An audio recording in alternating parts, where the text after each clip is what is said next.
ஆனைமுகன் ஆறுமுகன் அம்பிகை பொன் அம்பலவன் ஞானகுரு வாணியை உள் நாடு.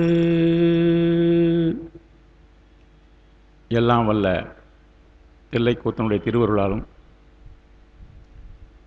திருவேகம்பப் பெருமானுடைய அருளாசியிலாலும் இந்த தலத்திலே தொடர்ச்சியாக சிவஞான அருள்நெறி அறக்கட்டளை என்கின்ற அமைப்பானது திருமுறைகளை அடியார்கள் மத்தியிலே கொண்டு சேர்க்கின்ற அருமையான பணியை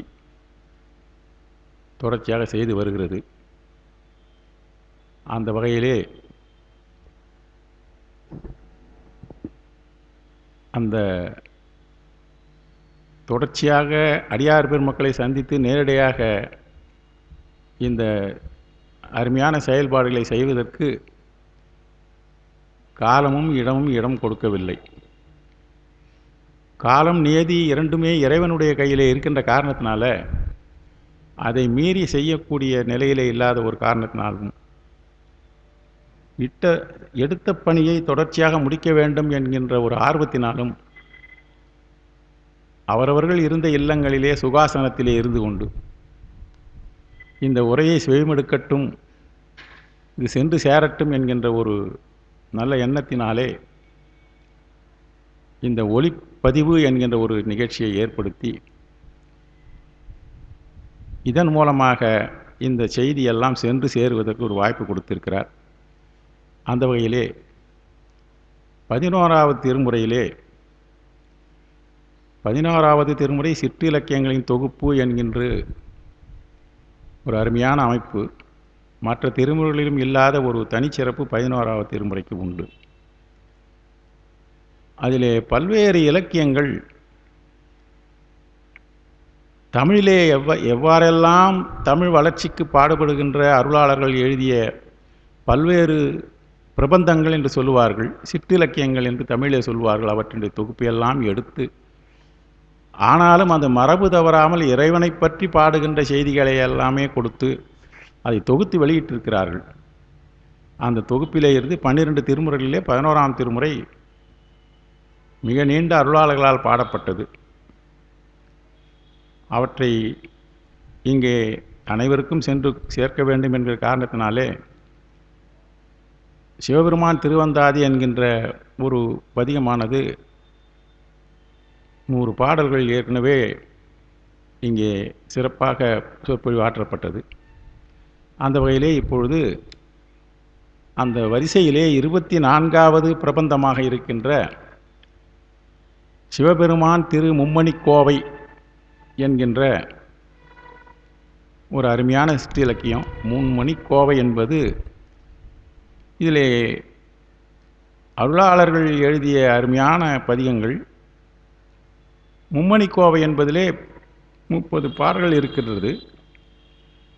இதை எழுதிய ஆசிரியர் இளம்பெருமான் அடிகள். இளம்பெருமான் அடிகள் என்ற பெயரை பார்க்கின்ற பொழுது அருளாளர்கள் வரிசையிலே 9வதாக வருபவர்கள். இந்த நூலை இயற்றிய அருளாளர்கள் வரிசையிலே 9வது வருவர். 11ஆம் திருமுறையிலே 12 அருளாளர்கள் எழுதியிருக்கிறார்கள். அவற்றிலே இவர் 9வது இடமாக வருகிறார். பெருமானடிகள் என்பது பெயர். இளம்பெருமானடிகள் என்று பெயர் இருக்கின்ற காரணத்தினாலே நமக்கு இப்போ கேட்குற போது அப்போ முதிய பெருமானடிகள் என்று ஒருவர் இருந்தாரா, இல்லை பெருமானடிகள் ஒன்று இருக்கலாமா, அவருக்கு பின்னால் வந்து வழித்தோன்றலாக வருபவர் இளம்பெருமானடிகள் என்று இருக்கிறாரா என்கின்ற ஒரு எண்ணம் தோன்றும். அதற்கு அருமையான விளக்கத்தை கொடுத்திருக்கிறார்கள். இந்த பெருமானடிகள் என்பது இறைவனை குறித்து வழங்கும் பெயராகும். பெருமானடிகள் என்பதே இறைவனுக்கு உரிய பெயர். பெருமானுடைய திருநாமத்தை குறிக்கின்ற வகையிலே தான் இருக்கிறது பெருமானடிகள் என்பது. இது எங்கே இருக்கிறது என்றால் திருஞான சம்பந்தருடைய தேவார பதிகத்திலே வரிய மறையார் என்று தொடங்குகின்ற திருக்கடவூர் தேவாரத்திலே பாடல் தோறும் திருஞான சம்பந்தர் பதிவு செய்திருக்கிறார். வரிய மறையார் என்று தொடங்குகின்றது திருக்கடவூர். அந்த பதிகத்திலே பாடல் தோறும் அவர் எம் பெருமான் அடிகளே, அவர் எம் பெருமான் அடிகளே என்று ஒவ்வொரு பாடல் தோறும் கொடுத்துருக்கார். ஏறக்குறைய 10 பாடல்களே கொடுத்திருக்கிறார். 11வது பாடல் திருக்கடைக்காப்போ அது பதிக பலனை சொல்வதாக இருக்கிறது. ஆக 10 முறை அந்த பதிகத்திலே அவர் எம் பெருமானடிகளே, அவர் எம் பெருமானடிகளே, பெருமானடிகளே. ஆக பெருமானடிகள் என்பது இறைவனுக்குரிய பெயராக இருந்தாலும் குறிப்பாக சிவபெருமானுக்குரிய பெயராக இருக்கிறது என்கின்ற ஒரு செய்தி நமக்கு திருஞான சம்பந்தருடைய திருவாக்கின் என்று நமக்கு கிடைக்கின்றது. இளமை குன்றா முருகப்பெருமானை, இளமை குன்றாது இருக்கிற பெருமானுக்கு இளம்பூரணன் என்ற ஒரு திருப்பெயரால் வழங்குகின்ற ஒரு பழக்கம் இருக்குது. இளமை குன்றாத முருகப்பெருமானை இளம்பூரணன் என்ற ஒரு திருப்பெயரால் சான்றோர்கள் போற்றி பரவுகின்ற ஒரு வழக்கம் இருந்தது. அப்போ இளம்பூரணன் என்பது இளமை குன்றாது இருப்பவர், என்றும் இளையா என்கின்றது பெருமானுக்கு உரியது. இளமை குன்றா இறைவன், இளமை குன்றா இறைவன் அப்படின்று என்ற பொருளிலேயே இப்பெயர் முருகப்பெருமானுக்கு வழங்கப்பட்டு இருப்பதாக நம்முடைய ஆய்வுகள் கூறுகின்றது. இவர் இளங்கோ மகளாக இருக்கலாம், அதாவது இளங்கோ மகனாக இருக்கலாம் என்று ஐயம் பெறுவார். இது இளம் பெருமான் என்ற காரணத்தினால ஒரு சிற்றரசராக இருக்கலாமோ என்கின்ற ஒரு எண்ணம். இளம் கோமகன், கோமகன் என்றார் அரசன், கோமகன் அரசன், இளம் கோமகனாக அரசனாக இருக்கலாம் என்கின்ற ஒரு சொல்லப்படுகிறது. ஆனால் இதற்கு உண்டான சரியான ஆதாரங்கள் கிடைக்கவில்லை.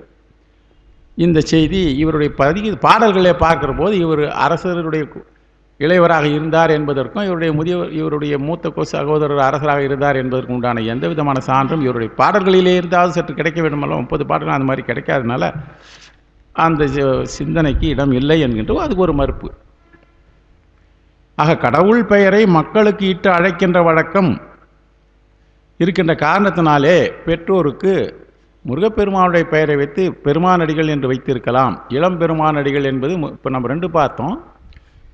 இவர் எம் பெருமானடிகளே என்று சொல்லுகின்ற போது பெருமானடிகள் என்கின்ற பெயர் திருஞான சம்பந்தருடைய வாக்கின்படி சிவபெருமானுக்கு உரியதாக இருந்தாலும் இளம்பெருமான் என்று முருகப்பெருமானை அழைக்கின்ற ஒரு வழக்கலாறு நம்முடைய தமிழகத்திலே இருந்த காரணத்தினாலும் ஆசிரியருக்கு பெற்றோராலேயே கடவுளுடைய பெயரை இட்டு அழைத்திருக்கிறார்கள். ஆக எந்த கடவுளாவது இருக்கட்டும், கடவுளுடைய பெயரை இட்டு வழங்குகின்ற ஒரு மரபு நம்ம தமிழகத்திலே இருந்தது.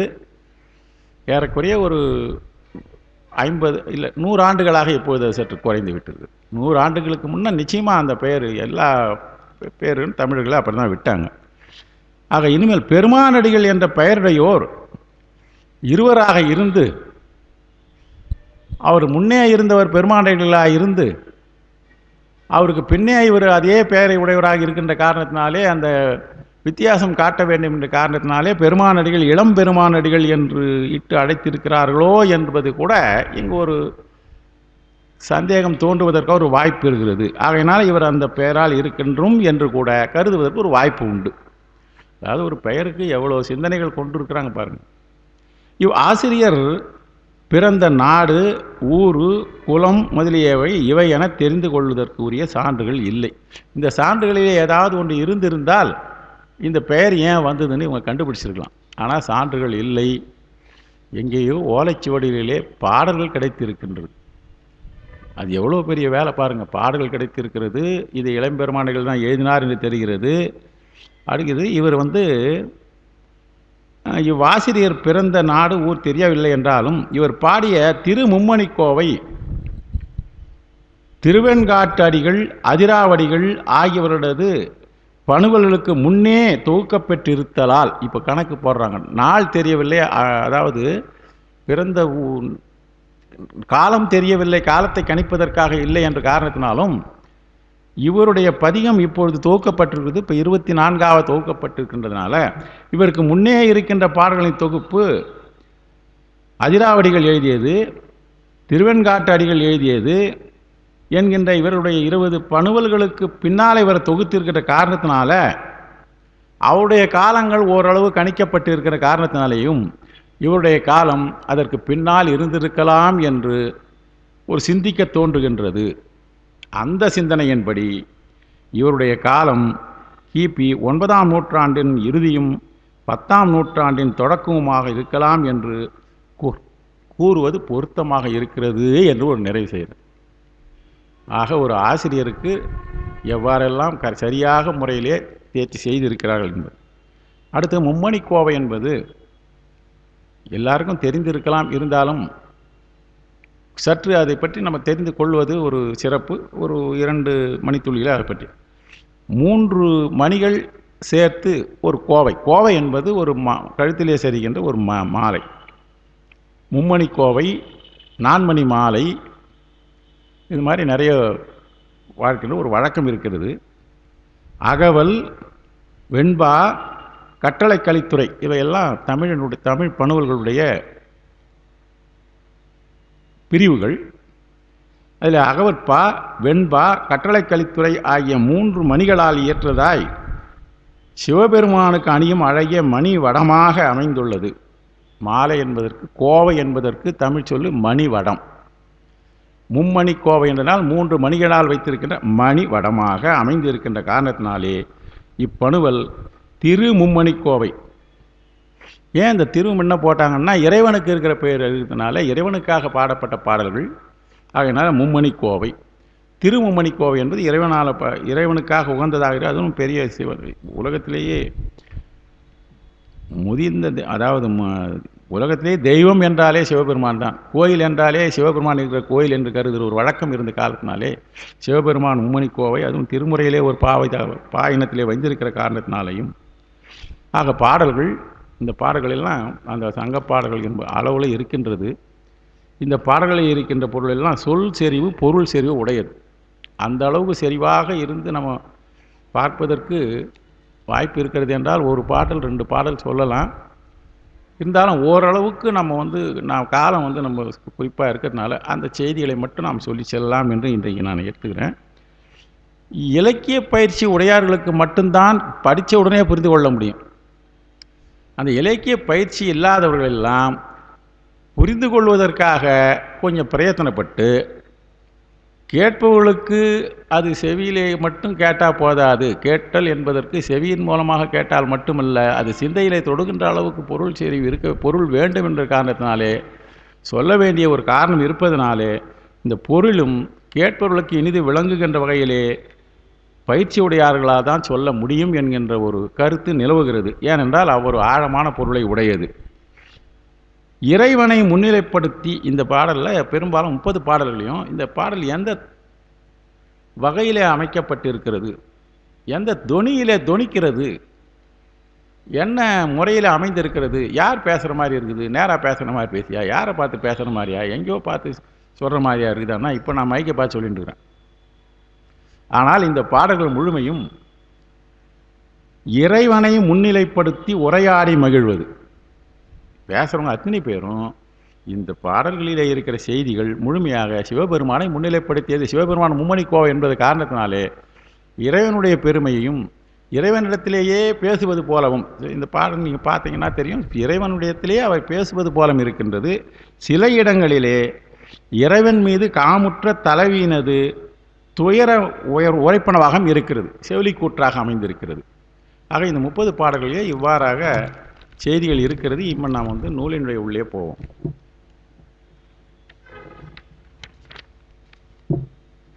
சாதாரணமாக பாடலை படிக்கின்ற போது சற்று பொருள் விளங்குவது கடினமான செய்தி தான். ஒரு சில சொற்களுக்கு மட்டும் நான் பொருளை சொல்லிடுறேன். அதனுடைய திரண்ட கருத்தை நான் மையமாக சொல்லிட்டு போயிடுறேன். முதல்ல இருக்கிறது அகவற்பா. முதல்வன் வகுத்த மதலை மாடத்து இடவரை ஊன்றிய கடவுட்பாண்டில் பள்ளி செம்புயல் உள்விழுது உரி புத்தேள் நிவந்த முத்த மாச்சுடர் எரிவழி எடுப்பினும் சிறு நடுக்குறானின் அடிநிழல் அழியவோ வைத்த முடிமிசை இலங்கு வளை தனிப்போது விரித்த அலங்கு கதிர் ஒளியல் நீ அணிந்ததென் மாறே. இதில் கடைசியாக தெரிந்து அணிந்தது என்மாறேன்னு ஒரு கேள்வி கேட்குற மாதிரி தெரியுது. சிவபெருமானை முன்னிலைப்படுத்தி தான் இந்த பாடல் அமைந்திருக்கிறது. இதில் முதல்வன் வகுத்த மதலை மாடத்து, இந்த மதலை மாடத்து என்பது, மதலை என்பது தூண்களை குறிக்கிறது. மாடம் என்றால் கட்டிடம். மதலை மாடம் என்பது தூண்களை உடைய மாடம். மாடம் என்றால் கட்டிடம். முதல்வன் வகுத்த என்றால் இந்த கட்டிடத்தை சொல்கிறாங்க, அதில் தூண்கள் இருக்கிறதுன்னு சொன்னாங்க.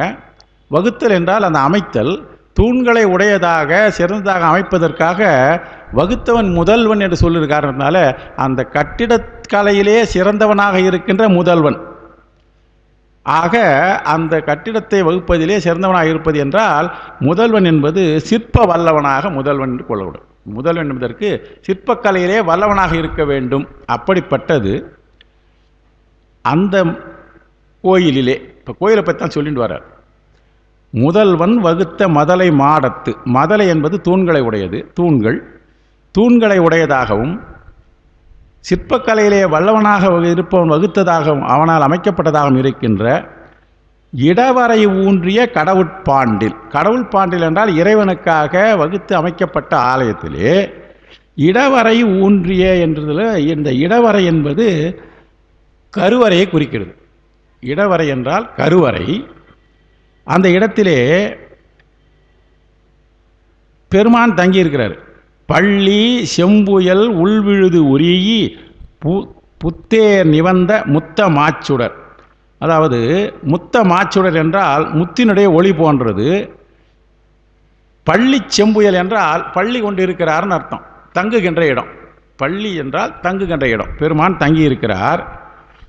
அந்த பெருமான் அந்த இடத்துல இருக்கிறார்னா அப்படின்னா தெரியுது, கருவறையிலே பெருமான் அமர்ந்திருக்கிறார். அந்த மாடம் என்பது மிக சிறப்பான ஆலயம். ஆலயங்களை நிர்மாணிப்பதிலே சிறந்தவனாக இருக்கின்ற ஒரு முதல்வன் வகுத்து இருக்கின்றான். சிற்பக்கலை வல்லவனாக வகுத்து இருக்கிறான். அந்த இடம் அவ்வளோ இருக்கிறதுனால அவ்வளோ அருமையான ஒரு கட்டிடத்துக்குள்ளே அமைந்திருக்கிறார். கருவறையிலே பெருமான் அமைந்திருக்கிறார். எரி வழி எடுப்பினும் என்றால், எரி வழி, வழி என்றால் காற்று, எரி என்றால் நல்ல வேலை நமக்கு இப்போ கொஞ்ச நாளாக எரி வழி வரல. அது வராதையே மழை பெஞ்சிட்டு இருக்குது. எரி வழி என்றால் மிக வேகமாக வீசுகின்ற. எரித்தல் என்றால் எற்றுதல் என்று சொல்வார்கள் இல்லையா, அந்த எரி. எரிகின்றது என்பது இன்னொரு ரீ போட்டோம்னா நம்ம அந்த ரீ போட்டால் வரும் எரி. இந்த எரித்து தள்ளுகின்ற வேகமாக இருக்கின்ற பெருங்காற்று. எரிவழி என்பதற்கு பெருங்காற்று. அழியவோ வைத்த முடிமிசை இலங்கு வளை தனிப்போது விரித்த அலங்கு கதிர் ஒளியல் நீ அணிந்ததென்மாறே. இந்த இடத்துல அந்த எரி இருந்தபோது நீ சிறிது கூட நடுக்குறாமல் அமர்ந்து கொண்டு இருக்கின்ற உன்னுடைய திருவடி அடிநெல், உன்னுடைய திருவடி அழியவோ, எங்களுக்கெல்லாம் சுலபமாக கிடைக்கக்கூடியதா? எங்கேருந்து ஆரம்பித்து எப்படி வராரு பாருங்க. எங்களுக்கெல்லாம் அழியவோ சுலபமாக கிடைக்கக்கூடியதா? இல்லை என்பதை விட்டுவிட முடியுமா? பெருமானுடைய திருவடியை அடைவதற்கு ரொம்ப கஷ்டம்தான், எல்லாரும் முடியாது. இப்போ நம்ம ஒரு ஞானசம்பந்தரோ நாவுக்கரசரோ இவங்கெல்லாம் பெருமானுடைய திருவடி அடைந்திருக்கிறார், அருளாளர்கள்லாம் அடைந்திருக்கிறாள் என்றால் நம்மால் அடைய முடியாது என்று விட்டுவிட முடியாதே. எல்லோரும் படித்து திருமுறைகள் படித்து சிற்றிலக்கியங்களை படித்து சிறிதாக முயற்சி கொண்டு பெருமானை அடைவதற்காக முயற்சி செய்கிறோம் இல்லையா? ஏன் அழியவோ என்றால் முடியாது அல்லவா என்றாலும் இருந்தாலும் வைத்த முடிமிசை இலங்கு வளை தனிப்போது விரித்த அலங்கு கதிர் ஒளியல் நீ அணிந்ததென்மாறே என்றால் குவளை மலர் கொண்டு உன்னுடைய திருவடி எங்கள் மீது சூட்டுகின்ற காரணத்தினாலே எங்களுடைய திருவடியின் மீது குவளை இலங்கு வளை தனிப்போது என்ற இளங்குவளை, இலங்கு வளைனா இளம் குவளை, இளமை பொருந்தியதாக இருக்கின்ற குவளை மலரை தனிப்போது என்றால் உன்னுடைய அருமையான மாலை, குவளை மலர் மாலை. உன்னுடைய திருவடியாகிய குவளை மலர் மாலையை நீ எங்களுடைய திருமுடி மீது வைக்கின்ற காரணத்தினாலே அலங்கு கதிர் ஒளியல் நீ, ஒளியல் என்றால் மாலை, அணிந்ததென்மாறே. நீ உன்னுடைய எங்களால் முடியாதுன்னு நினைக்க முடியாது. எதற்கும் நடுக்குறாத ஒரு அருமையான அதாவது கருவறையிலே நீ அமர்ந்திருக்கின்றாய். ஆனால் உன்னிடத்திலே இருந்து நாங்கள் உங்களுடைய திருவடியை பெறுவதற்கு ரொம்ப சங்கடமாக இருக்குமே அப்படின்னா சிறிது கூட நடுக்கம் இல்லாத நிலையிலே நீ இருந்து கொண்டு இருக்கிறாய் என்பது சொல்லிட்டு, அப்படிப்பட்ட பெருமானிடத்திலே எங்களுக்கு அழியவோ சுலபமாக கிடைக்கக்கூடியதா பெருமானுடைய திருவடி என்றால் உண்டு. ஏன்னா எங்களுக்கு அழியுது தான், அழியவோன்னு சொல்லி அப்படியே விட்டுட முடியாது. எப்போ அழியுது, எப்படி அழியுது என்றால் உன்னுடைய திருவடியிலே இருந்து கிடைக்கின்ற குவளை மலர் மாலை, இளம் குவளை தனிப்போது விரித்த, தனி போது விரித்த இளங்குவளை, இப்படி வரணும். தனி போது என்றால் சிறந்ததாக இருக்கின்ற, போது என்றால் அதனுடைய அலர்கள், அதாவது இதழ்களை விரித்ததாக இருக்கின்ற குவளை மலர் மாலையை ஒலியல் நீ அணிந்ததென்மாறே, நீ எங்களுடைய திருவடியின் மீது சூட்டிய காரணத்தினாலே உங்களுடைய திருவடியானது எங்களுக்கு எளிமையுடையது தான், எங்களால் அடையக்கூடியது தான் அப்படின்ற ஒரு கருத்து இங்கே.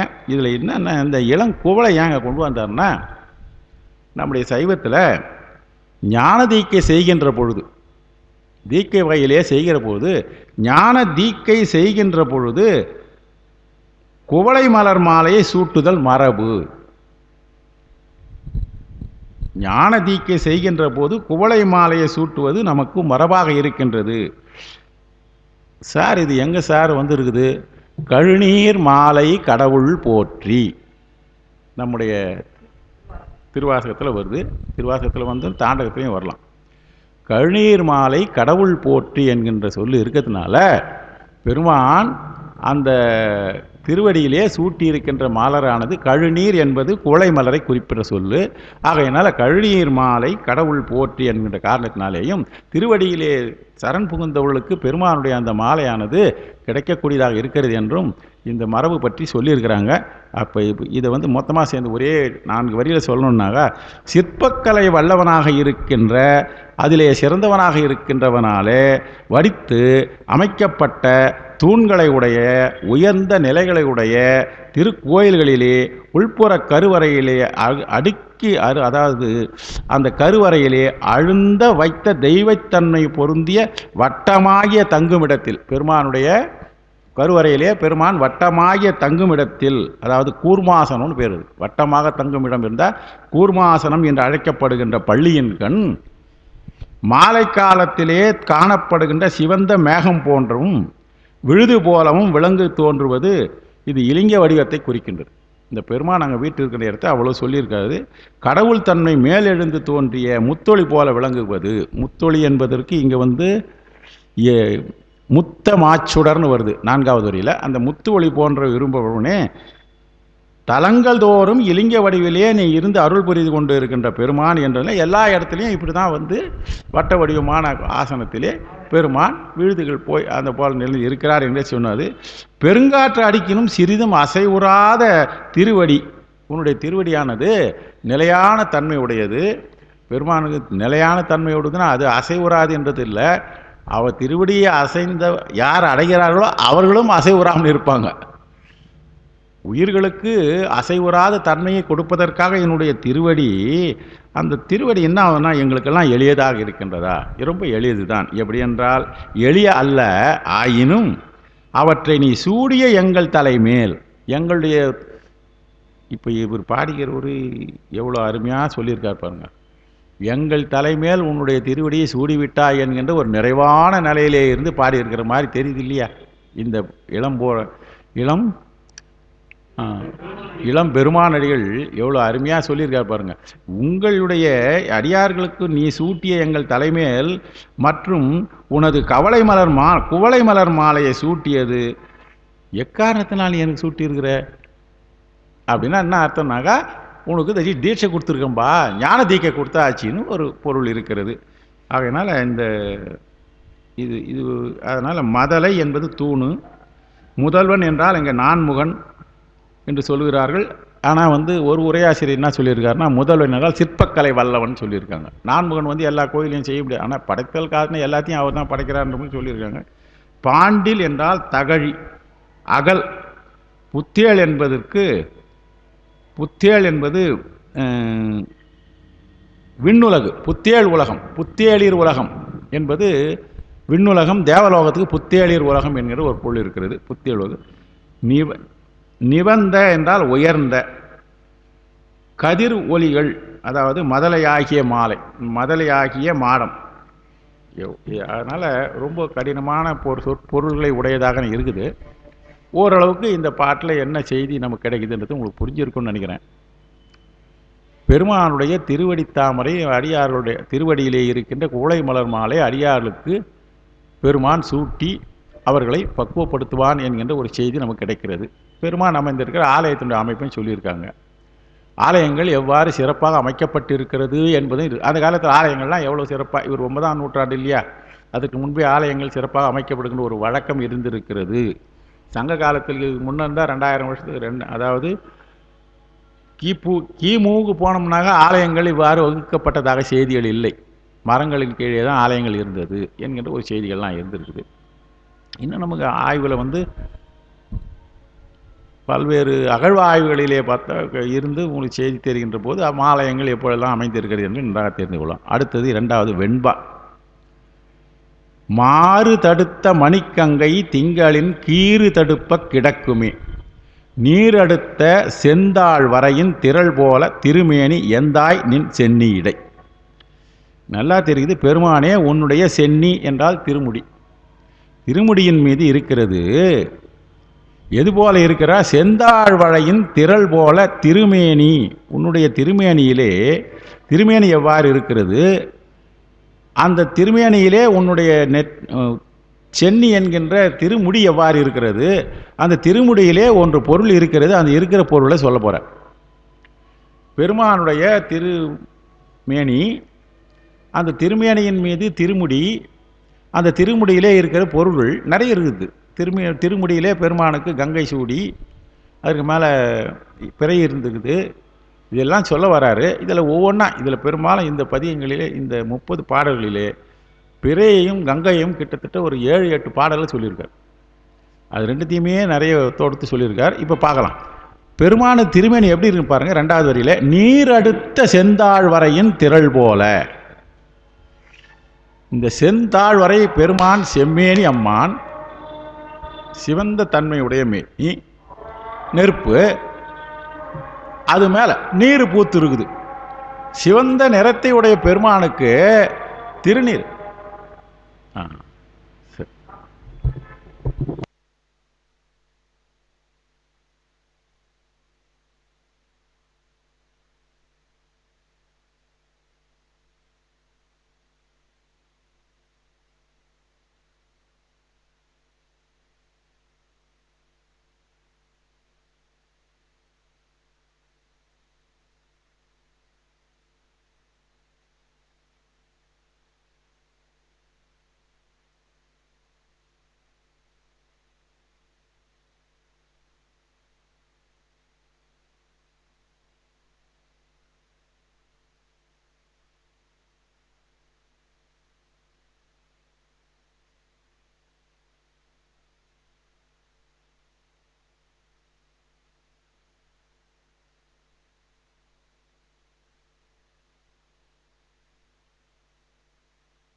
பெருமான் செம்மேனி எம்மான் என்றவர்களே அவருடைய திருமேனியாது சிவந்த மேனியை உடையது. அந்த சிவந்த மேனியின் மீது முழுவதுமாக முழுநீர் பூசிய பெருமான் சொல்லுவாங்க. அதுக்கு இவர் அருமையான ஒரு சொல்கிறாரு.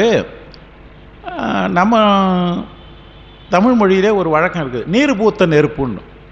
நெருப்பு சிவப்புக்கு, அது மேலே முழுநீர் பூசி இருக்கிறது. மெய்யலாம் திருநீரு சன்னித்த மேனியன் தாழ் தொழாதே, நாவுக்கரசர் பழமொழியில் சொல்வார். அவர் தொழாது, நீங்கள்லாம் காக்க பின்னால் போகிற மாதிரி போகிறீங்க, குயில் பின்னால் போகிற மாதிரி போகணும், ஒரு பாட்டு பாடிட்டே வருவார்.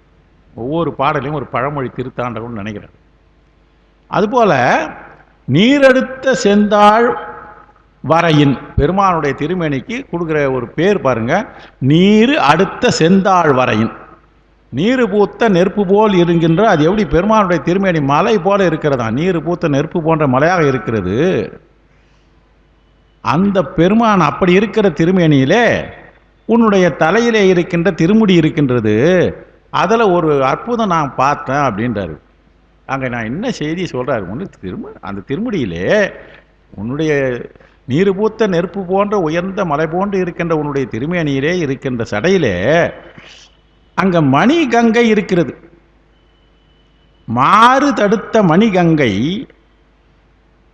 அந்த மணி கங்கையானது நீ தலையில அணிந்துவதற்கு காரணமாக அமைந்தது. பகீரதன் தவத்திற்காக உலகத்தை அழிக்கின்ற நிலையிலே வந்த காரணத்தினாலே அதை நீங்கள் ஒழுகல் இல்லாமல் முடிமிசை வைக்க வேண்டும் என்கிற காரணம் தூக்கி வச்சிங்க. ஆனால் அதை யாராலும் தடுக்க முடியாது. நீங்கள் அதை வழக்கமாக தடுக்கக்கூடியதில் இல்லாத வெள்ள பிரபாகத்தை அதுவா நின்றால் ஒழிய யாராலும் தடுக்க முடியாது.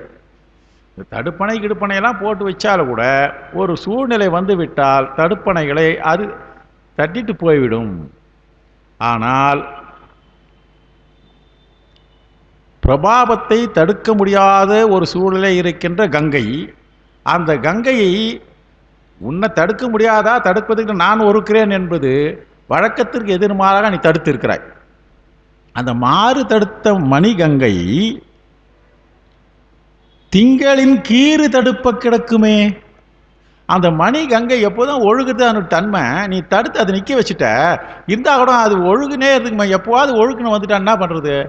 அவனுடைய இயல்பில் இருந்து அது மாறாமல் இருக்கணும்.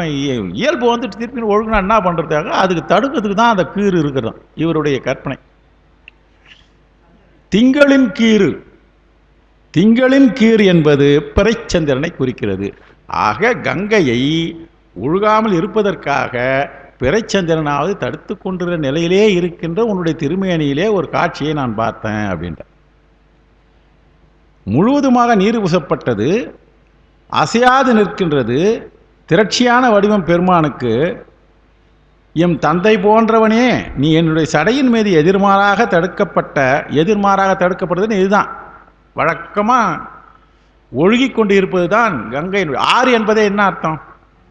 ஓடிக்கொண்டு இருப்பது தான் ஆறு. அதனால் அப்படிப்பட்ட பெருமானே உலகில் அழிக்க வந்த எண்ணத்துக்கு, அது வரும்போது எப்படி வந்தது, உலகை அழிக்கணும்னு எண்ணத்தான் வந்தது. அந்த எண்ணத்துக்கு மாறாக நீ அதை தடுத்து விட்டாய். அந்த கங்கை தப்பி தவறி கொஞ்சமாவது லீக்கேஜ் இருக்க போகுதுன்றதுனாலையும் சிறிதும் ஒழுங்காதபடி பிறை தடுத்து நிற்கிறது போலும் என தற்குறிப்பாக சொல்லப்பட்டது. இந்த பாடலில் இருக்கிற அணி தற்குறிப்பேற்றணி. கங்கையினுடைய பிரபாவத்தை கீறு தடுக்குமான்னா இவங்கெல்லாம் அது மாதிரி புலவர்களுக்கு அது இதுதான் சிற்றிலக்கியத்தினுடைய தொகுப்பு இருக்கிறதுனால இந்த சூழ்நிலாம் நிறைய இருக்குது. ஆனால் தேவாரத்தில் அந்த மாதிரிலாம் பார்க்க முடியாது. தற்குறிப்பேற்றது அதெல்லாம் ஒன்றுமே இல்லை, டைரெக்டாக இருக்கிறத பார்த்து சொல்லுவாங்க அவங்க. அதுதான் அங்கே சிறப்பு. அப்படிப்பட்ட தன்மை நில்லாத, இதுக்கு தேவாரத்தில் ஒரு வரி, நில்லாத அந்த மாறு தடுத்தன்னு வருது இல்லைங்களா, நிற்க முடியாத ஒரு தன்மை உடையது கங்கை என்று சொல்ற இல்லையா. கங்கையினுடைய இது பிரபாவம் எழுப்புது தான் கங்கை. அதை நீ தடுத்துக்கல மாறு இது சொல்றது நில்லாத. எப்படி தேவாரத்திலிருந்து திருமுறைகள் படித்து இவங்கெல்லாம் எழுதிடுறாங்கன்னு தெரியுது பார்த்தீங்களா. ஒரு 9ஆம் நூற்றாண்டு, நான் 9ஆம் திருமுறை சொல்லும்போது கூட சொல்லியிருப்பேன். மற்ற திருமுறையிலேருந்து எல்லாத்தையுமே இவங்க படித்து தான் அதனுடைய எக்ஸ்ட்ராக்ட் தான் நம்ம கொடுத்துருக்காங்கன்னு. அதில் இருக்கிற கருத்துக்களை இங்கே கொடுத்துருக்காங்க பாருங்கள். இதெல்லாம் அதாவது நம்முடைய 7ஆவது நூற்றாண்டிலே முடிஞ்சு போச்சு திருமுறைகள். நால்வர் பெருமக்களுடைய எல்லாம் முடிஞ்சு போச்சு 7ல். அப்போ இருக்கிற ஒரு செய்தி அந்த பாடலில் இருக்குது பாரு. நில்லாத நீர் சடைமேல் நிற்பித்தானை. அருமையான தொடர் நாவுக்கரசு பெருமானது. அப்போ பெருமான் நில்லாத நீரை சடை மேலே நிற்பித்திருக்கிற, அதுக்கு நீ எதை பிரயோகம் பண்ணியிருக்கிறன்னா, இந்த பிறைச்சந்திரனை பக்குவமாக ஒழுகாது இருக்கிறது தடுக்கிறதுக்கு வச்சுட்டு இருக்கிறியா வளைவா அப்படின்றது நாவுக்கரசனுடைய வரிகள் இங்கே நமக்கு சிந்தரிக்கணும். நீரெடுத்த செம்மைன்னா நீர் போத்த நெருப்பு சொல்லியாச்சு. இது எங்கே திருமுறைகள் வேணும்னா உங்களுக்கு 6வது திருமுறையிலே 4வது பதிகத்திலே 31வது பாடல், 6ஆம் திருமுறையிலே 4வது பதிகத்திலே, தட் இஸ் 6, 4, 31 ரைட்டு. இங்கே இடிக்குது. 6, 31, 4 இருக்கும். 6வது திருமுறை 31வது பதிகம் 4வது பாடலாக இருக்கும். 6, 31, 4 இது அப்பர் பெருமான் சொன்னது. அடுத்தது கட்டளை கலித்துறை. இப்போ சொல்கிறார் பாருங்க. பெருமானே, நான் உனக்கு விஷயம் நீ கொஞ்சம் எனக்கு அலோ பண்ணினா நான் இதை சொல்கிறேன். இப்போ எனக்கு 1 மணி நேரம் பேசுறதுக்கு ஒரு இடம் கொடுத்துருக்கிறாரு. நான் இங்கே சொல்லிட்டு இருக்கிறேன். இடைத்தரில் யாம் ஒன்று உணர்த்துவது உண்டு. இடைத்தரில் யாம் ஒன்று உணர்த்துவது உண்டு. இமையோர் சிமயத்து அடைதரு மூரி மந்தாரம் விராய் நதி வெண்ணிலவின் தொடைதரு துண்டம் கிடக்கினும் தொண்டர் ஒதுக்கியிட்ட புடைதரு புல்லெருக்கும் செல்லுமோ நின் புரிசடைக்கே. பெருமானே, நீ என்ன உன்னுடைய தலையில் அணிந்து கொண்டு இருக்கிறலாம் பார்த்தா பெரிய பெரிய ஐட்டனா இருக்கிற. இருந்தாலும் ஒரு விஷயத்தை நீ இந்த மாதிரி செய்கிறியே, இதை பற்றி நான் உனக்கு கேட்க வேண்டியதாக இருக்குது. அதுக்கு டைம் கொடுத்தா நான் சொல்கிறேன். நம்ம சொல்கிற மாதிரி இடைத்தரின் என்றால் இடம் தந்தால், வாய்ப்பு தந்தால். இடைத்தரின் என்பதற்காக பெருமானே எனக்கு ஒரு வாய்ப்பு கொடுத்தால் நான் உங்களுக்கு ஒரு செய்தியை சொல்லப் போகிறேன். உங்கள் திருச்செவிலே ஒரு செய்தியை நான் சொல்லப் போகிறேன். சொல்ல உணர்த்துவது ஒன்று உண்டு. ஒரு விஷயத்தை சொல்ல வேண்டும் நான் நினைக்கிறேன், ஒன்று இருக்குது, அது சொல்கிறேன். என்னன்னா, இமையோர் சிமயத்து அடைதரு மூரி மந்தாரம் விராய் நதி வெண்ணிலவின் தொடைதரு துண்டம் கிடக்கினும். உன்னுடைய திருமுடியின் மீது இந்த இமையோர் சிமயத்து என்றால் வானளாவிய கோபுரங்களை உடையதாக இருக்கின்ற பெரிய கோபுரத்தை உடைய மாளிகைகள் சூழ்ந்த இமையவர் உலகத்திலே விளங்குகின்ற பஞ்ச தருக்களில் ஒன்றாகிய மந்தார மலையெல்லாம் நீ உன் தலையில் மந்தார மலர். இப்போ அந்த இமையோர் சிமயத்து இடைதரு மூரி மந்தாரம் விராய், இது வரைக்கும் ஒன்று. இமையோர் சிமயத்து அடைதரு மூரி மந்தாரம் விராய் என்றால் வானளாவிய மாடங்களை உடையதாக இருக்கின்ற இமையவர்களுடைய உலகமாக இருக்கின்ற அந்த உலகத்திலே இருக்கின்ற மந்தார மலர் என்கின்ற மலரை. மந்தார மலர் என்பது நம்முடைய பூமியிலே இல்லை. மந்தார மலை இல்லை, மந்தார மலர். மந்தார மலர் அதுக்கு ஒன்று மந்தார மலர் யாத்திரைன்னே ஒரு இதில் மகாபாரதத்தில் ஒரு இடத்துல வரும். அந்த மந்தார மலர் தலையிலே நீ சூடிக்கொண்டு இருக்கிறாய். பெருமானே, அப்படிப்பட்ட சிறப்புடையது தேவலோகத்திலே இருக்கிற தருக்களிலே இருக்கின்ற மந்தார மலர் என்கின்ற அந்த மலரை நீ சூடிக்கொண்டு இருக்கிறாய் இருந்து. அது மட்டுமில்ல, நதி வெண்ணிலவின் தொடை தரு துண்டம். நீ எதனை சூடியிருக்கிறாய்? மந்தாரத்தையும் சூடியிருக்கிறாய். அதுக்கப்புறம் நதியை கங்கையை சூடி இருக்கிறாய். உன்னுடைய சிரசிலே இதெல்லாம் இருக்குது, பெரிய பெரிய ஆபரணங்கள்லாம் வச்சுட்டு இருக்கிறியப்பா. தேவலோகத்திலே கிடைக்கின்ற மந்தார மலரையும் நதியையும் வெண்ணிலவின் தொடை தரு துண்டம். வெண்ணிலவின் துண்டம், நம்ம வெண்ணிலவின் துண்டம் எடுத்து தொடை, இந்த 3 ஒன்றா சேர்த்துக்கணும். மந்தார மலர், கங்கை, பிறை, இவற்றுடைய மாலை அணிந்து கொண்டு இருக்கிறாய். தலைக்கு அணிகலன் தொடை இருக்கிற.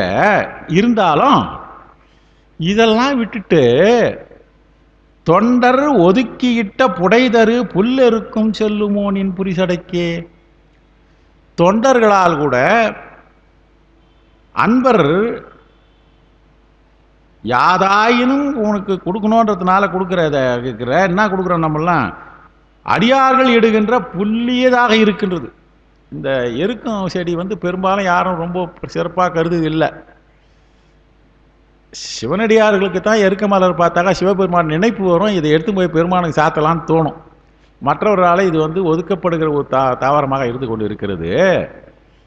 உலகவர்கள் புல்லியதாக கருதி ஒதுக்குகின்றதையும் அடியார் பெருமக்கள் அதை கொண்டு உனக்கு போடுகின்ற அந்த எருக்க மலர் மாலை இருக்கின்றதே, அதை புல்லருக்கு உன்னுடைய திருமுடிக்கு செல்லுமா? உனக்கு தகுமாப்பா? இதுதான் நான் அவங்ககிட்ட சொல்லணும்னு நினைக்கிறேன் அப்படின்னு. அதுக்கு ஒரு வாய்ப்பு கொடுத்தா சொல்கிறேன்னு இப்படி சொல்லிட்டேன். இப்போ செல்லுமா செல்லாதா என்பது நமக்கு ஒரு முடிவு வரணும். இப்போ அவர் செல்லுன்னு சொல்லியிருக்காரா செல்லாதுன்னு சொல்லியிருக்கிறாருன்னா, இலையாகினும் எதுவாக இருந்தாலும் அன்போடு பெருமானுக்கு கொடுப்பதைத்தான் பெருமான் விரும்புகின்றார். இவ்வளவையும் தலையில் அவர் சூடியிருக்கிற அத்தனையும் பார்த்தா ஒவ்வொருவர் மீது கொண்டு இருக்கின்ற இரக்கத்தினால தான் இவ்வளவும் தலையில் அமைஞ்சிருக்குது. ஆகையினால பெருமான் அன்பர் இடுவது யாதாயினும் அதுவே பெருமானுக்கு மிக விருப்பத்தை தருகின்றது என்கின்ற செய்தி இந்த பாடல் மூலமாக தெரிகிறது. அது புல்லியதாக இருந்தாலும் சரி வல்லியதாக இருந்தாலும் சரி பெருமானுக்கு அன்புதான் தேவை. வேண்டும் பரிசு ஒன்று உடைவே பாட்டில் கடைசியில் சொல்லி முடிப்பார், அதுவும் உந்தன் விருப்பன்றே என்று சொல்லுகின்ற பொழுது உன் மீது நான் வைத்திருக்கின்ற இடையறாத அன்பு அது இருந்ததுனாக்கா எதை கொடுத்தாலும் சிறப்பாக உடையதுன்னு. அடுத்தது 4வது அகவற்பா. சடையே நீரகம் ததும்பி நெருப்பு கலிக்கும்மே மிடரே நஞ்சகம் துவன்றி அமிது பிலிற்றும்மே வடியே மிளியரி கவையி தளிர்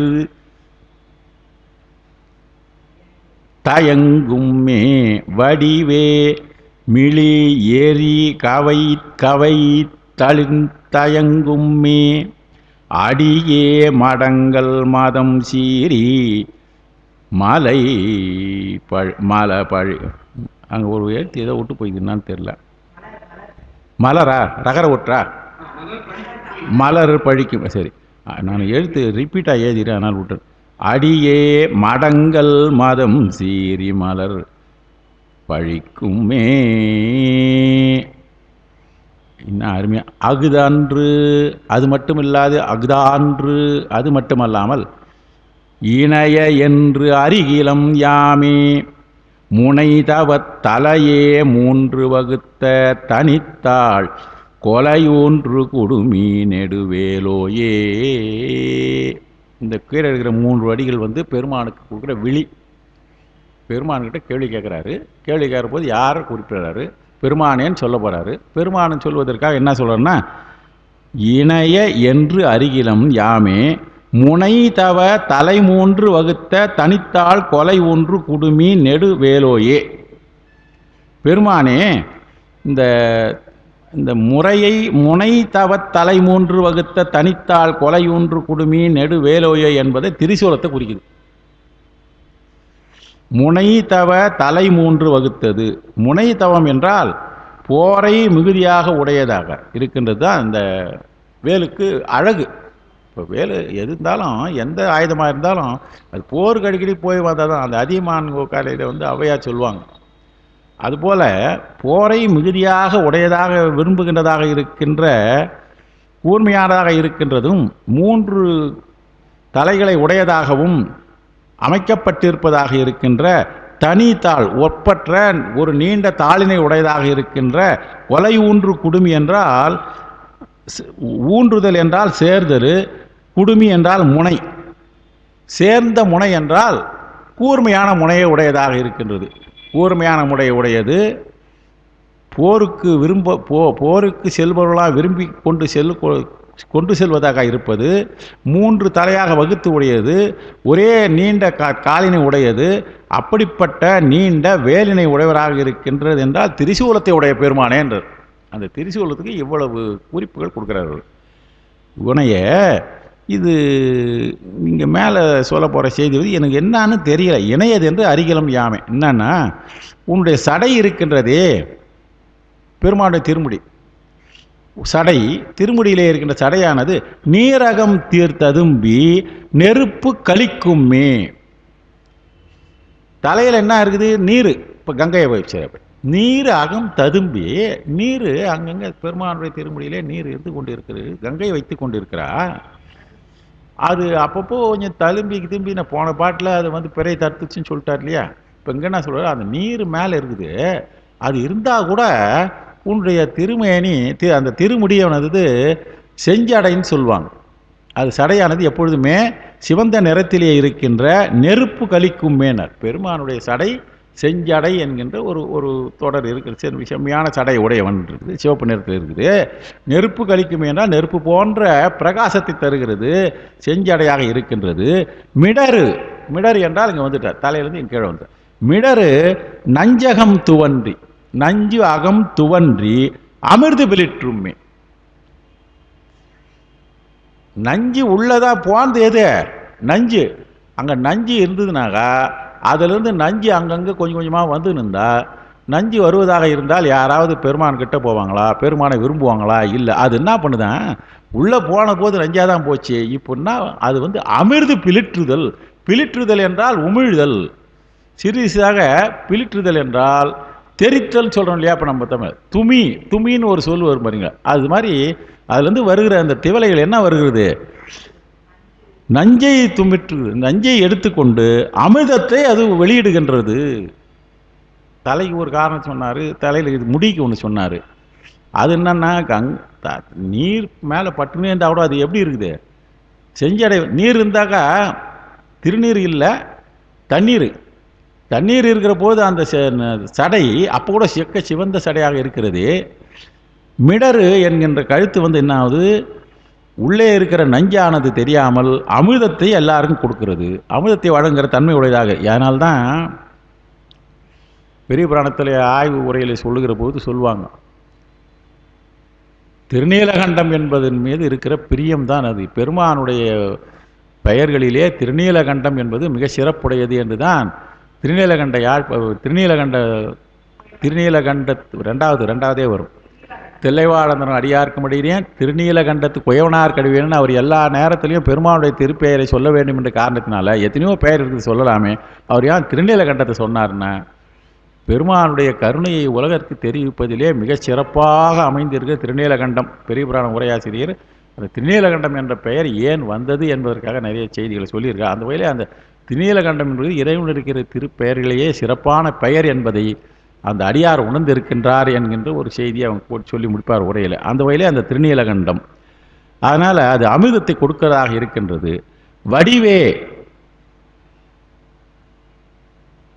வடிவு உன்னுடைய முழுமையான வடிவமானது மிளி எரி கவையி தளிர் தயங்குமே. உன்னுடைய வடிவத்திலே தளிர் என்றால் தளிர் விளங்க பெற்றதாக இருக்கின்ற வடிவம். பெருமானுடைய வடிவம் மிளி எரி கவை, செம்மேனி, எரி போன்ற உருவம். சடையும் சிவந்த சடை தான் இருக்கு, செஞ்சடை வானவனேன்னு வரும் ஒரு இடத்துல. உருவம் வந்து செம்மேனி அம்மான். அப்படி இருந்தால் கூட அந்த வடிவம் பார்ப்பதற்கு சிவந்த மேனியாக இருக்குதே, சிவப்பாக இருக்கிறது, எரி போன்று இருக்கிறது என்றால் அது பார்ப்பவர்களுக்கு எப்படி பார்ப்பவர்கள் கண்ணு என்னமா தளிரை போன்ற இருக்கிறது தான். பெருமானை பார்க்குற போது யாருக்காவது இப்படி இருக்குதே, இவ்வளோ சிவப்பு செவேல்னு இருந்த கஷ்டமாக படுமா? இல்லைன்றால் சிறப்பாக இருந்து தளிர் போன்று இருக்கிறது, தளிர் விளங்கப்பட்ட தன்மையுடையதாக உன்னுடைய இருக்கின்றது. ஆக வித்தியாசமாக இருந்தாலும் பார்ப்பவர்களுக்கு அவ்வளோ சிறப்பை தந்து கொண்டிருக்கிறது. அடியே திருவடி. மடங்கள் மதம் சீரி. மடங்கள் என்பது இங்கே யமனை குறிக்கிறது. யமனுக்கு இருக்கின்ற வேகத்தை, அவனுடைய ஆணவத்தை சீறி அடக்கி, ஆனால் அவ்வளோ வேகமாக செயல்பட்டது பாதம் தானே அது. ஆனால் பாதத்தை அதுவாறு இருந்து ஒரு கரண்ட கடூரமான பாதனை யாராவது சொல்கிறாங்களா? இன்னும் அருமையாக சொல்கிறார் பாருங்க. மலர் பழிக்குமே. மலர் என்றால் மென்மையானது. மலரினுடைய மென்மையை பழிக்கின்ற தன்மை உடையதாக இருக்கிறது என்றால் அதனிலும் மென்மையாக இருக்கிறது. சீரடி பெருமானுடைய திருவடி மலரை விட மெல்லியதாக இருக்கின்ற மென்மையான அடிகளை உடையதாக இருக்கின்ற உன்னுடைய திருவடி. இப்போ நான்கிலேயும் எதிர்மறையாக உருவத்தில் பார்ப்பதற்கு எதிர்மறையாக இருந்தாலும் அவனுடைய செயல்பாடுகள் உடற்பாட்டு நிலையிலே இருக்கின்ற ஒரு காரணத்தை சொன்னார். இங்கு ஆரம்பிக்கிற போது சடை முதலாக சொல்லப்பட்டவற்றில் ஒவ்வொன்றும் தோற்றத்திலும் செயலிலும் நேர்மாறாக வருகிறது. தோற்றத்தில் இருப்பது ஒன்று, ஆனால் செயலிலே வேறுமாறு. செம்மேனி சிவந்தமேனி, சிவந்தமேனி சிவப்பாக இருக்கும், வெப்பமுடையதாக இருக்கும். ஆனால் அந்த உருவம் பார்ப்பவர்களுக்கு தளிர் போன்று மென்மையாக பார்ப்பதற்கு உரியவர்களுக்கு அதாவது இளம் தளிர் போன்று நிலை உடையதாக இருக்கிறது. சடையிலே நீர்ப்பாகம் இருந்தாலும் நெருப்பு கொழுந்து விடுகிறது. கடுத்து விடம் பொருந்திய அமிர்தம் வெளிப்படுத்துகின்றது. வடிவம் மூன்றெழுக்கும், அதாவது வடிவம் மூன்று எரியும் தீ கிடைவிட்டு இருந்தனாலும் தளிர் போன்ற நிலையை உடையதாக இருக்கிறது. இந்த 4 வரி திருவடி யமனுடைய வீரத்தை பழித்ததாக இருந்தாலும் மலரினும் மென்மை உடையதாக இருக்கிறது என்று சொன்னார்.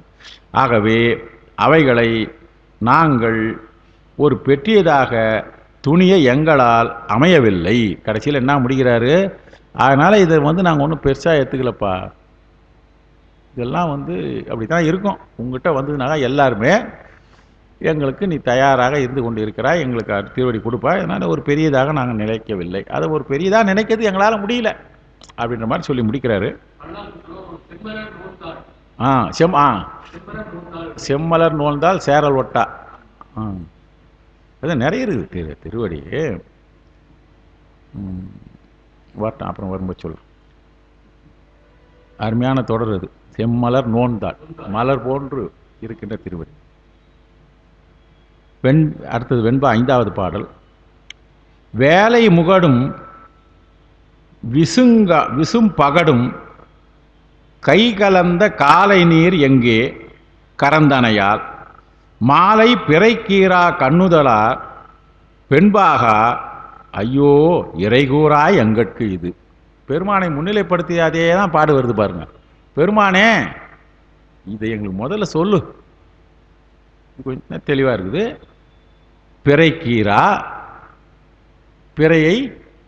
பிறையினுடைய கீற்று உடையவனாக இருக்கின்ற பெருமானே, பிறைக்கீரா தலையிலே இருக்கின்ற இளம்பிறை அடைந்தவனே, கண்ணுதலா முதலிலே நெற்றியிலே கண்ணை உடையவனே, பெண்பாகா ஒரு பாகத்திலே பெண்ணை உடையவனே, ஐயோ இறை கூறாய் எங்கட்கு இது.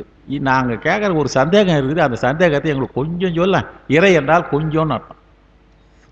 சற்று என்றால் சற்று என்கின்ற பொருள் தான் இறை. கொஞ்சம் எங்களுக்கு சொல்லலாம். இதை எதை சொல்லணும்னு கேட்குறார் சாமி.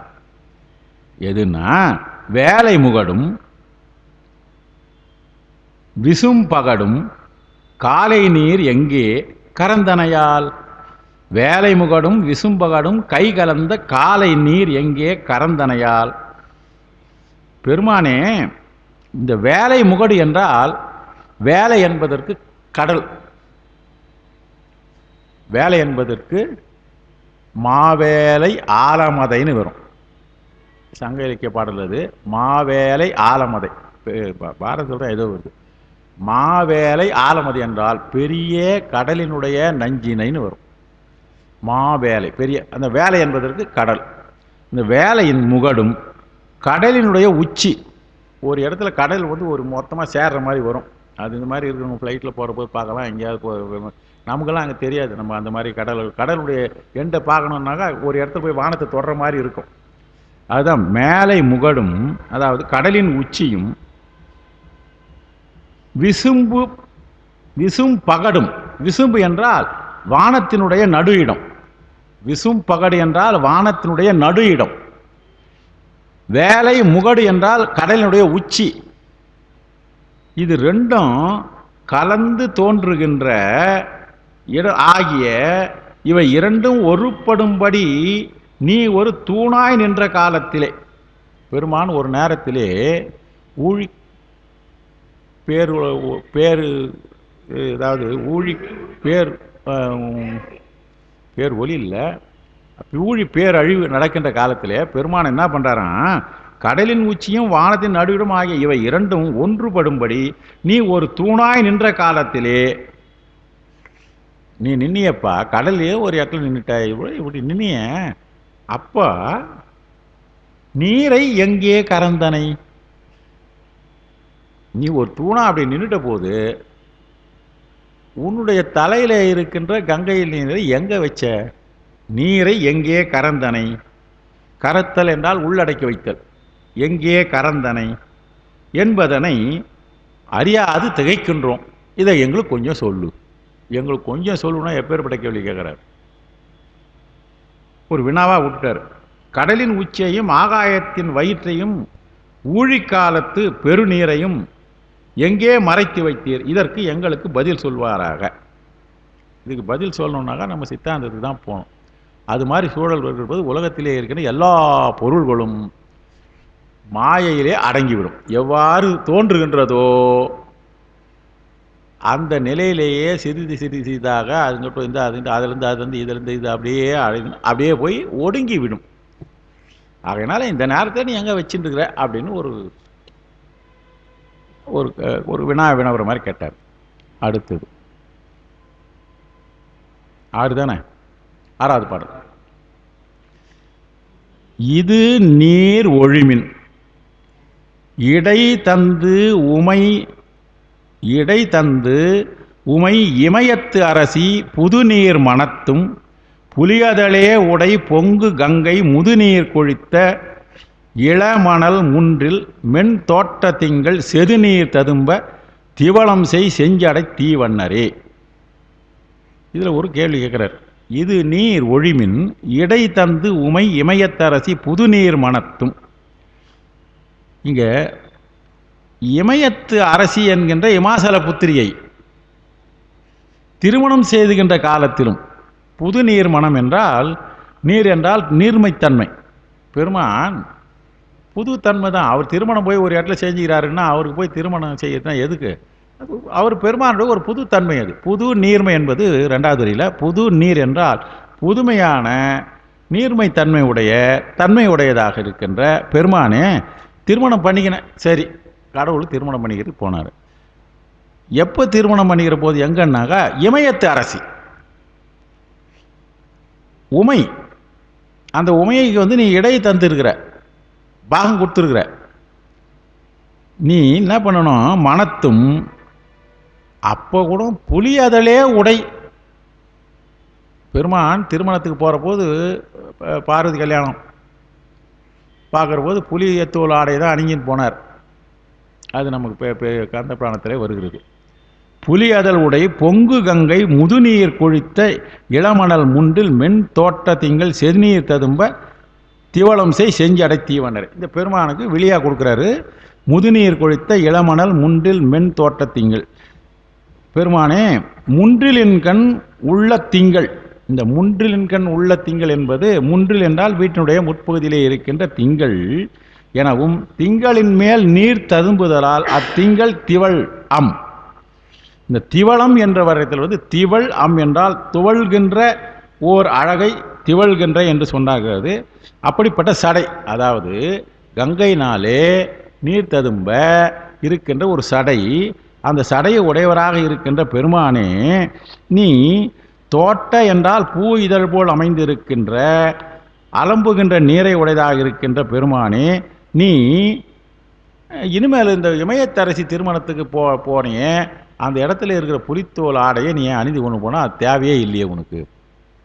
மாசல புத்தி திருமணத்துக்கு நீ வந்து அடைய வேண்டாம். ஏன்னா நீ இருக்கிற அந்த சொன்ன பெருமாளுக்கு வெளியா சொல்கிறாரு, தலையிலே இருக்கின்ற மென், அதாவது இந்த திங்கள் முன்றிலின் கண் உள்ள திங்கள் என்று பொருள் கொள்ளணும்னு ஒரு இடம் சொல்கிறாரு. முதுநீர் கொழித்த இளமணல் முன்றில் மென் தோட்ட திங்கள். இப்போது இந்த பிறைச்சந்திரனை பார்க்குற போது வீட்டுக்குள்ளேருந்து பார்க்க முடியாது. வீட்டுக்கு இருக்கிற ஒரு கண்ணாடியிலேருந்து பார்த்துருவாங்க. எப்போ பௌர்ணமியாக இருந்தால் பார்க்கலாம். சின்ன பிறையை பார்க்கணுன்னா வெளியில் வரணும். அதோ அந்த மரம் தெரியுது பார், எல்லாம் வெளியில் வந்து தான் பார்க்கணும். எனக்கு அங்கேருந்து தெரியுத, இப்போல்லாம் யாரும் பார்க்கறதில்ல. சொல்லுவாங்க. இங்கே பார்த்தேன், நான் அங்கே பார்த்தேன், எங்கே பார்த்தேன், அங்கே பாரு, அது பார்த்தேன். அது சித்தாந்தத்தில் ஒரு இடத்துல வரும். ஒரு பொருளை காட்டி அந்த பொருள் காப்பத்தில் துலா இருந்தது நியாயம். அது மாதிரி இந்த பொருள் பக்கத்தில் அது இருக்குது பார் அப்படின்னு ஒன்றை காட்டி, அதே போல அப்படி முன்றிலின்கண் உள்ள திங்கள் எனவும் திங்களின் மேல் நீர் ததும்புதலால் அத்திங்கள் திவளம், திவளம் என்றல்ல துவழ்கின்ற ஒரு அழகை குறிக்கிறது என்கின்ற ஒரு பொருள் இங்கே சொல்லியிருக்காரு. திவள் ஆம் என்றால் துவழுகின்றது. அப்படிப்பட்ட சடையை உடையவன பெருமானே, நீ தயவு செய்து புலி அதிலே உடையாக கொண்டிருக்கிறாயே, அது நீங்கள் குறைச்சிடுங்க வேணாம். இப்போ நமக்கு சந்தேகம் வருது, உமா பார்வதி கல்யாணம் பண்ணிக்கின்னு போகிற போது அவர் புலித்தோலை போட்டு போனாரா? இப்போ கந்தபுராணத்தை போய் பார்க்கணுன்னு நினைக்கிறாரு. பார்க்கவே வேணாம். கந்தபுராண சுருக்கத்தில், எனக்கு கந்தபுராண சுருக்கம் புத்தகத்தில் எங்கிட்ட நான் ஷார்ட்டாக பார்த்தேன். அதில் உற்பத்தி காண்டத்தில் 37வது பாடலில் இருக்குது. என்னன்னா, வைத்து மெய் பணிகள் வன்பணியாக, பெருமானு கையில் இந்த மேக்கப் பண்ணின்னு போகிறாரு, என்ன ஒப்பனை பண்ணி போகிறாருன்னா, வைத்து மெய் பணிகள் வன்பணியாக நித்தன் அன்போடு நினைந்து தரித்தே மொய்த்தியாவன் முரண்கொடு சூழ வித்தகன் திரு விடைப்புறமுற்றான். கைலாயத்திலேருந்து விடையில் ஏறுறாராம். ஏறத்துக்கு வரும்போது எப்படி வராராம்? வைத்து மெய் பணிகள் வன்பணியாக. அவர் மேலே கொண்டு அணிகலங்கள்லாம் எது இருக்குதுன்னாக்கா, கடுமையுடையதாக இருக்கின்ற பாம்பு தான் அணிஞ்சிட்டு இருக்காராம். நித்த அன்போடு நினைந்தது தரித்தே, அவன் அன்போடு எதை முடித்து கொண்டு இருக்கிறாரதோ அதையே தான் தரிசின்னு போனாராம். மொய்த்த யாவரும் முரண்கொடு சூழ, பக்கத்தில் இருக்கிறவங்களாம் என்ன இந்த மாதிரி வராரு இவர், என்ன மாற்றி போகக்கூடாதா, இது மாதிரி சொல்கிறாங்களாம். சூழ வித்தகன் திரு விடைப்புறமுற்றான். விடையினே பெருமான் வந்தான்னு. இந்த விடையில் பெருமான் ஏறுற போது ஒரு குறிப்புங்க, நமக்கு எந்த புராணத்தில் இருக்கிறதுன்னு எனக்கு தெரியல. சமீபத்தில் திருவிளையாடல் புராணம் நாங்கள் படிச்சுட்டு இருக்கிறோம். பெருமான் விடையில் ஏறுறதுக்கு எப்படி ஏறுவார் அப்படின்னா, ஜம்ப் பண்ணி ஏறுவாரா, விடை கொஞ்சம் கீழே உட்காருமா, யானை கீழே குனிஞ்சி இடம் கொடுக்குற மாதிரி காலை காமிக்கும். பாகன் ஏறுவதற்கு யானை அப்படி காலை கொஞ்சம் தூக்கி முடித்து அது கொஞ்சம் குனிஞ்சி அப்படி காமிக்கும். ஆனால் பெருமான் விடையின் மீது ஏறுவதற்கு குண்டோதரன் என்கின்ற பூதத்தின் மீது கால் வைத்து ஏறினாருன்றது அருமையாக திருவிளையாடல் புராணத்தில். குண்டோதரன் என்கின்ற பூதம் அவர் கரெக்டாக குனிஞ்சி நிற்பாராம், பெருமானா திருமலை வச்சாராம். இதில் இந்த இந்த இந்த இந்த பாடலூர் வருகிற போது எனக்கு அந்த திருவிளையாடல் புராணத்தில் இருக்கிற ஒரு செய்தி, அங்கே மீனாட்சி கல்யாணத்துக்கு இவர் போகிற போது புலித்தோல் ஆடையெல்லாம் போட்டும் போல. அவருடைய ஒப்பனையே ஒரு 15-16 பாட்டில் சொல்கிறாரு பரஞ்சோதி முனிவர். அருமையான இந்த ஆடையில் போவானான்னு சொல்லிட்டு நல்ல அருமையான உடை ஒப்பனைகளோடு போனார் அப்படின்றாங்க. உமையம்மைக்கு ஒப்பனையும் அதேமாரி சொல்கிறாங்க, மீனாட்சிக்கும். அது அந்த அந்த திருமணம் ரெண்டுத்தையுமே நான் படித்து இப்போ பார்த்ததுனால கம்பேரிசன் பண்ணி சொல்ல வேண்டியதாக போச்சு. அது மாதிரி அருமையான இது போனார். இங்கே இவர் என்ன சொல்கிறார், அது மாதிரி புலி அதிலே போட்டு போப்பா வேணான்னு சொல்கிறார் சிவா. இது வரைக்கும் 6 பாடல் நாம் படிச்சிருக்கிறோம். இதோ முடிஞ்ச வரையிலே நான் சொல்லியிருக்கிறேன். நீங்கள் இந்த பாடலை எடுத்து பயின்று இதை விட சிறந்த உரையாசிரியர் ஏதாவது இருந்தால் கூட நீ பார்த்து தீர்ந்து தெளிந்து கொள்ளுங்கள் என்ற வரையிலே சொல்லி இருக்கின்றோம். அடுத்தது தொடர்ச்சியாக அடுத்த அமர்விலே 7வது பாடல் சிந்திப்போம் என்று கூறி நிறைவு செய்கிறேன். தென்னாடுடைய சிவனே போற்றி, எந்நாட்டவர்க்கும் இறைவா போற்றி.